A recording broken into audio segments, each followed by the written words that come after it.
All right, one more tip on some writings of Augustine, one more video on some writings of Augustine, but I'll keep it short, something of the nature of tips rather than, exegesis. Augustine's early writings, and I think this was probably at least begun even before he left Italy to go back to Africa. Augustine's early writings included some commentaries on the liberal arts. Now, the first thing is to clarify is, what are we talking about? What are the liberal arts? Well, it's grammar, dialectic, rhetoric, or language, logic, rhetoric, and that's what we call the trivium. Trivium for 3, and then there's the quadrivium for 4, quadrivium, and that would be, let's see if I can get this right, arithmetic, geometry, music, and astronomy.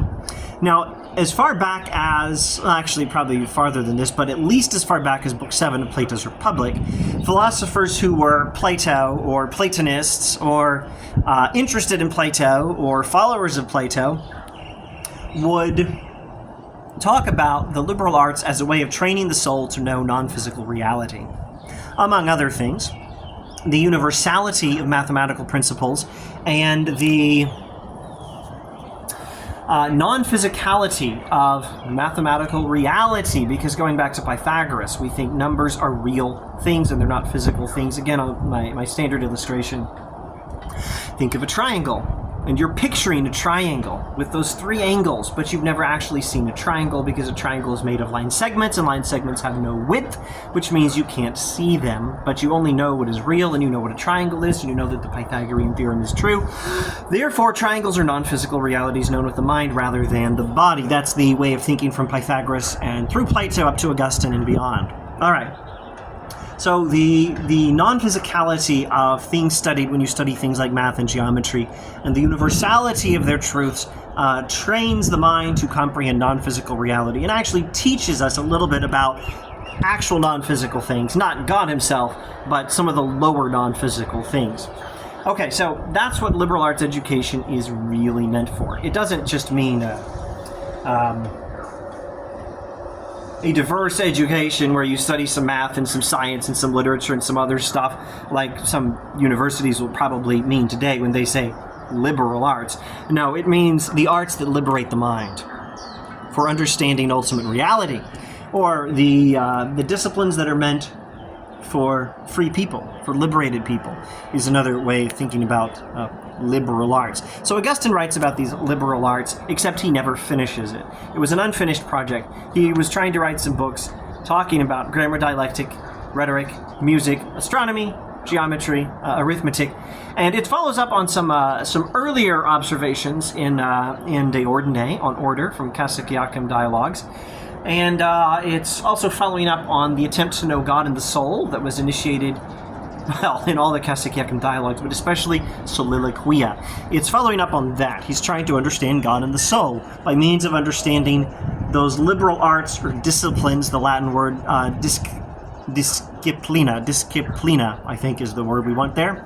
Let's see, disciplina, disciplinarum, and so on for people who follow Latin case usage. He's trying to think about the liberal disciplines or the liberal arts, the trivium and the quadrivium, as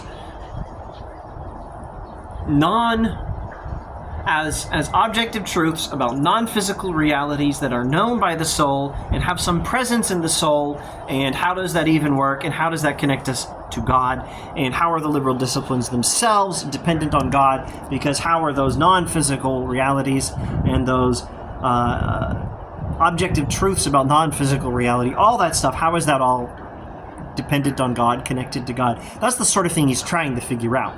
Now, in his Retractiones, his later book, summarizing his earlier books, most of them anyway, and not always giving retractions, but at least giving reconsiderations, which is why the term reconsiderations is a better translation of the book title, Retractiones. In his Retractiones, there's a retractio on the books on the liberal disciplines, stating that this was an unfinished project and that the goal was to lead the souls of him and a few other people who would be able to partake of this study up by degrees towards an understanding of God. He's trying to understand God. It's in the philosophical ascent tradition, ASCENT.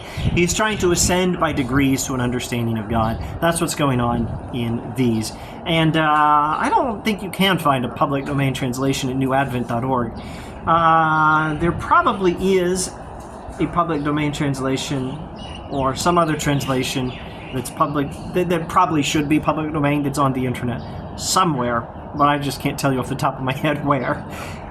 This is not the most exciting Augustine writings. It's an essential, if you want to be a real Augustine scholar. If not, well, take these tips and use them as you find fit. We will hopefully get in subsequent videos to some other writings that might be a little more interesting or exciting. Hopefully we have De Libero Arbitrio coming up soon. Maybe I'll put that on my list for next time. Anyway, I'll shut up now. Thanks for watching.